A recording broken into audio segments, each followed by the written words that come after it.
Welcome to the Beacon of Hope podcast. This is Pastor Manning, bringing you a Friday musing. Those of you who've listened to the podcast for a while know that Friday is one day of the week I take off, and every now and then I'll do a podcast on a Friday and just give you some of my musings or thoughts on that day. I'll be doing that in just a moment, but I want to invite you to join us. I will be starting within the next 2 days. I'll be starting a series on the mystery man of the Bible. The Mystery Man of the Bible. It'll be a multi-part series, and I invite you to join us for that upcoming. Today on the thought I was having was from this morning's reading in the book of Proverbs. I was in Proverbs chapter 24, and verses 3 and 4 caught my attention for a good while. And I thought of this theme, the dream house. The dream house. You know, if you ask somebody what their dream house is, you probably get a lot of different answers. For some people, a dream house is a small cabin in a secluded area where they can be off by themselves and very little maintenance is required. For some people, a dream house is maybe a condominium or a luxury apartment, as they call it, in a city setting. They like that type of living. They want to live there.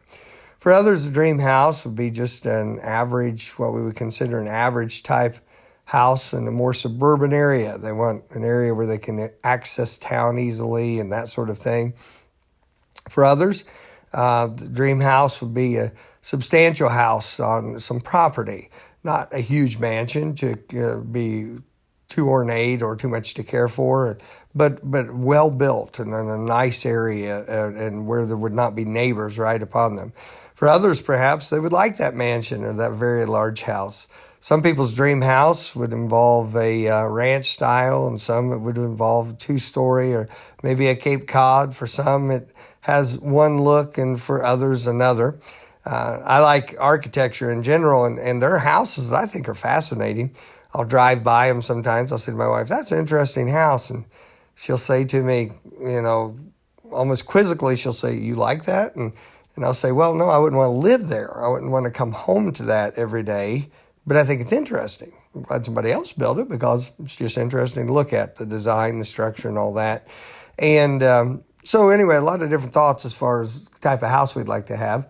But I thought about the dream house and that little phrase when I read the verses. In Proverbs 24, verse 3 and 4, it says, "Through wisdom is a house builded, and by understanding it is established, and by knowledge shall the chambers be filled with all precious and pleasant riches." And I got to looking at that thing, and I thought you have this house, you have it being builded, you have it being established, and then you have its continuance and the condition of that continuance addressed here. By wisdom is a house built. That's the original establishing of that house. That's the erecting of it. That's the putting it together. That's the design plan coming together. That's where wisdom is needed.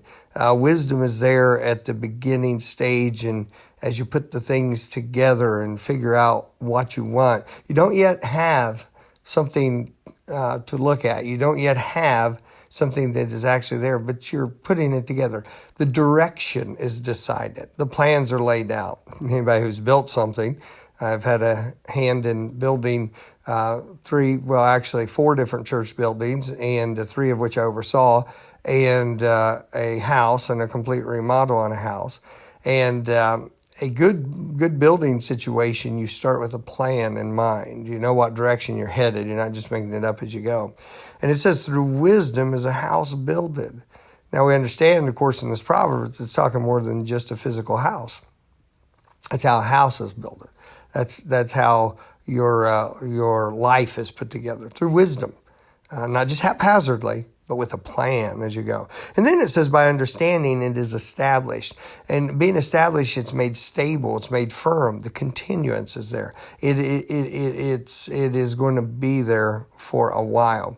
And so we have wisdom, and of course wisdom continues throughout, but then understanding. And the understanding is looking, what does it take? What does it take for maintenance? What does it take for upkeep? What does it take to keep it going?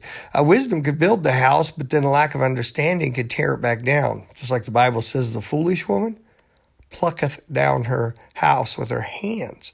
And so if there's a lack of understanding, then that which wisdom built can be destroyed. It can be taken away.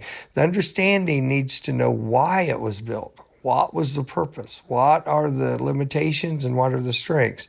So by understanding, it's established. Then it says, by knowledge shall all the chambers be filled with all precious and pleasant riches. Knowledge, knowing something. Bible, in that same passage, it goes on down, and it's a great statement. The next verse is, a wise man is strong. Yea, a man of knowledge increaseth strength. And what happens is a strength of continuance in knowledge. You know some things, you learn some things, you keep increasing.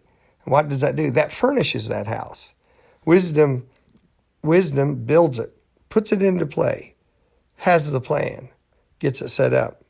Then understanding establishes it, makes it firm, stable, gives it that continuing strength. And then knowledge makes it a great place to live. We built our own house, did a lot of the work with our own hands. And we had a plan. We had a building plan, what we wanted to build. And before we started, we made a slight modification that has proven since to be a very good thing. I'm sitting in the very room that we modified. It's over our garage, and by changing of the roof line and a couple of things we did for $1,500 extra, we picked up a very usable and very nice 24 by 24 foot space in our house that the original plans wouldn't have shown. Very, very usable. And I'm sitting here. It's beautifully furnished. It's very well decorated. It has the two-tone color scheme that my wife has done in here, recently repainted, is beautiful in it. There's a sewing area for my wife. There are several bookcases that are mine. I have a study area in it, and I'm sitting on a nice couch and a beautiful, beautiful room. And so there was wisdom that looked at the plan and said, hey, we can turn that from a largely unusable space above the garage to a very nice large area for a very little money just by shifting one thing. So by wisdom, the house is built. And then by knowledge, it's established. Understanding, it's established. By understanding, we realized how it would have to fit in, what we would have to do with ductwork, what we would have to do with to make it a very functional part of the house. And then by knowledge, then knowing how things come together. My wife decorates things well and putting it, making it very nice. By learning some things, by knowing some things, then it's well furnished. And so you don't just have a house, but you have a house that you want to be in. You have a house that has value to it, not for resale or flipping, but for dwelling in. And the dream house, I don't know what your dream house would be if you built any house you wanted and someone said, hey, build what you want. And it'll be underwritten. You won't have to pay any of this. I don't know what yours would be. Some people, if they had that, my goodness, what they would come up with. It would be very large and it would be very ornate.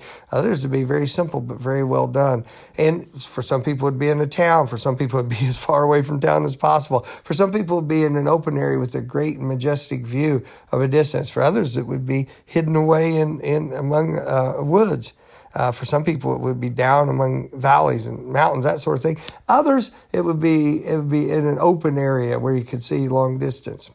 I don't know about that, but I do know this, that for a house to be builded, for a house to be established, and for a house to be a pleasant place with the right kind of things in it, we need wisdom, we need understanding, and we need knowledge.